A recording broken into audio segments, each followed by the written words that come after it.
Oi, boa noite. Passando por aqui para gravar mais um Reflita e Compartilhe. Hoje, 4 de fevereiro de 2025.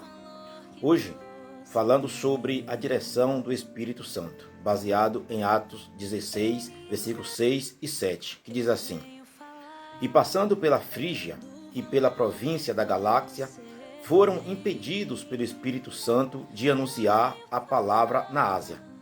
E quando chegaram a Mísia, intentaram ir para a Bitínia, mas o Espírito não lhe permitiu.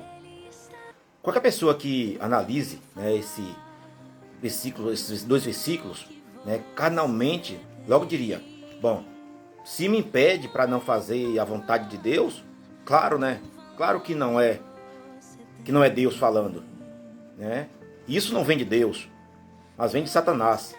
Portanto, a gente observa aqui o quanto é necessário a gente estar de fato guiado e direcionado pelo Espírito Santo de Deus, pois só Ele é capaz de nos nortear o caminho a seguir.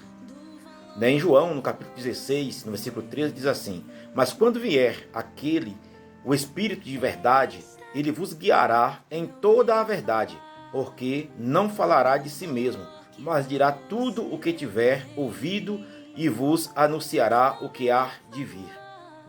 Aqui a gente vê uma profecia, que aconteceu lá em Atos, no capítulo 2, nos versículos primeiros, 2, 3 e 4, quando ali diz que veio do céu um som como de um vento impetuoso e encheu toda a casa onde estavam assentados, e apareceram línguas de fogo distribuídas e pousou sobre cada um deles.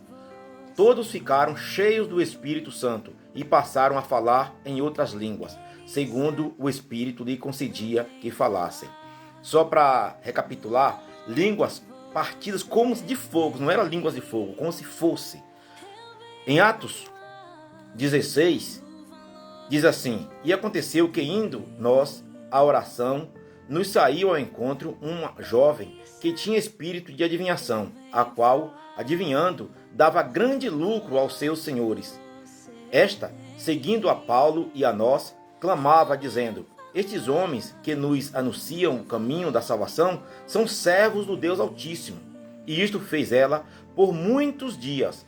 Mas Paulo, perturbado, voltou-se e disse ao Espírito: Em nome de Jesus Cristo, te mando que saia dela. E na mesma hora saiu. Do jeito que nós somos, orgulhosos e gostamos sempre de aparecer, Os apóstolos aqui eram para ficar super felizes, lisonjeados, de alguém estar testemunhando de que eles de fato eram pregadores de Deus Altíssimo. Mas como a gente vê nas televisões, pessoas se mostrando poderosas em vez de mostrar o Deus poderoso, que tem como objetivo ser glorificado e salvar as pessoas através da obra expiatória de seu Filho Jesus. Mas, o Evangelho do Senhor, Jesus, não precisa da ajuda de Satanás para que ele seja expandido, para que ele seja divulgado. Por isso os apóstolos aqui logo cortaram, repreenderam a ação daquela jovem, porque eles sabiam que isso não vinha do Espírito Santo, isso não vinha de Deus, mas de um espírito maligno. Então é preciso termos discernimento, e conhecimento da palavra de Deus para clamar ao Senhor para que Ele nos ajude a termos tal discernimento. Afinal, em João capítulo 3, versículos 5, 7 e 8, Jesus disse: O que é nascido da carne é carne, e o que é nascido do Espírito é Espírito. Não te maravilhes de ter dito: necessário vos é nascer de novo. O vento assopra onde quer, e ouves a sua voz, mas não sabes de onde vem, nem para onde vai. Assim é todo aquele que é nascido do Espírito. Ou seja, é necessário eu me deixar ser guiado e direcionado pelo Espírito Santo de Deus. Senão as minhas decisões serão totalmente errôneas e contrárias à vontade do Senhor. Para que eu tenha discernimento, o Espírito de Deus precisa estar habitando em mim. Efésios 4,30 diz: E não entristeçais o Espírito Santo de Deus, no qual está selado para o dia da redenção. Portanto, não devo entristecer o Espírito Santo de Deus com as minhas más ações, com minhas más atitudes. Dizem que a carne é fraca, e de fato é porque a palavra afirma isso. Mas é necessário me alimentar com oração, com a palavra e usar de toda a ferramenta. Lá de Efésios 6. Para concluir, Eu quero dizer que chegamos, pois, com confiança ao trono da graça, para que possamos alcançar misericórdia e achar graça, a fim de sermos ajudados em tempo oportuno. Ou seja, a gente precisa, ter essa certeza, de que a graça de Deus ela nos dá essa liberdade, de decidirmos, de escolhermos estar ao lado do Senhor e permanecer ali. E permanecer ali. Davi, ele sempre procurou fazer a coisa certa, mas Davi não era perfeito. Como eu também não sou perfeito, como você também que está do outro lado aí não é perfeito.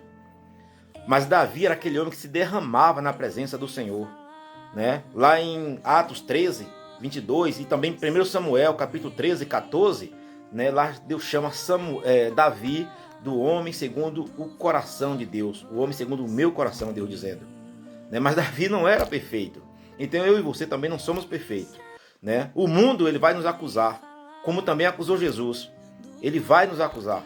E vai, claro que vai. Porque a palavra de Deus diz que o mundo jaz no maligno. Então ele vai nos acusar. Mas a gente tem a certeza de que Deus é misericordioso. Ele é misericordioso e nos conhece. E isso basta, o Senhor nos conhecer. Tenham todos uma excelente noite, pela graça do Senhor Jesus. Fiquem todos com Deus.